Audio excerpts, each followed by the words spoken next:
Manu en guerre contre la petite fourmi de feu, une espèce envahissante signalée pour la première fois à Mahina en 2004. Elle est aujourd'hui présente sur les îles de Tahiti, Moorea, Rurutur, Ayate et Bora. Et malgré plusieurs campagnes d'éradication, la petite fourmi de feu est encore visible dans les zones les plus infestées de Tahiti.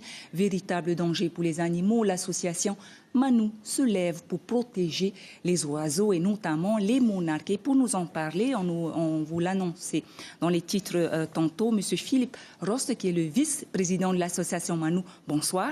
Bonsoir Teipo, bonsoir aux téléspectateurs. Merci d'avoir accepté notre invitation. Où en sont les campagnes d'éradication à ce jour ? Alors, pour protéger le monarque de Tahiti, qui est un oiseau endémique très très rare, nous menons des opérations contre ses ennemis naturels, qui sont le rat et d'autres, mais entre autres la petite fourmi de feu, qui est un ennemi qui vient de se rajouter très récemment à la liste. Et donc, depuis maintenant 2 ans, nous avons commencé à lutter contre les fourmis de feu qui ont envahi l'entrée des vallées où se trouvent les derniers monarques de Polynésie. Et justement, en quoi ces monarques sont-elles menacés ?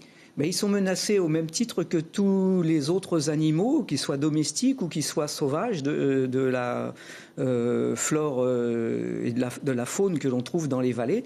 C'est-à-dire que les fourmis de feu sont très agressives, mordent les animaux et vont leur infliger des souffrances qui peuvent les mener pour les jeunes poussins, par exemple, à tomber du nid ou même à leur faire perdre la vue s'ils sont mordus au niveau des yeux. Alors, vous poursuivez votre campagne d'éradication. Vous utilisez aussi une nouvelle technologie, ce qu'on appelle le drone. Expliquez-nous en quoi consiste vraiment cet outil. Oui, alors jusqu'ici, on a traité les fourmis de feu par des méthodes classiques au sol, mais on s'est trouvé confronté au cours de nos expérimentations à un cas un peu particulier, c'est-à-dire qu'il y a une colonie qui se trouve en haut du lotissement Te Maruata et qui commence à descendre dans la vallée Maruapo, où on a nos oiseaux, par une falaise tout à fait abrupte. Et là, c'était impossible d'envoyer des gens faire de l'escalade dans cette falaise. C'est pour ça qu'on a fait appel à une société de drones afin qu'elle mette au point avec nous un système d'épandage grâce à cet outil innovant sur cette zone de la falaise. Plusieurs campagnes ont été menées depuis quelques années, depuis 3 ans, et pourtant, la fourmi de feu est toujours visible.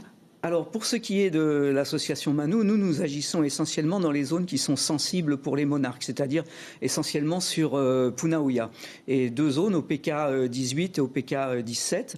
Pour ce qui est du PK 18, les résultats que l'on a à l'heure actuelle sont des résultats tout à fait encourageants, mais il nous faut quand même être prudent et attendre 2 années à la suite des derniers traitements pour pouvoir annoncer que l'on aurait, si on a réellement éradiqué la petite fourmi de feu. Mais nous sommes tout à fait positifs sur ce point-là. Nous pensons que nous pouvons y arriver en maintenant la pression et la surveillance. Et est-ce que le pays vous aide dans cette démarche ? Alors, je te remercie de poser cette question parce que c'est l'occasion de remercier tous les gens qui nous aident, que ce soit les bénévoles qui sont sur le terrain, que ce soit les propriétaires qui nous accueillent sur leur terrain, que ce soit la mairie de Punauia, le pays au travers du ministère de l'Environnement, la DIREN et l'Union européenne également au travers du BEST. Merci beaucoup, M. Philippe Rost. Je rappelle que vous êtes le vice-président de l'association Manu. Merci.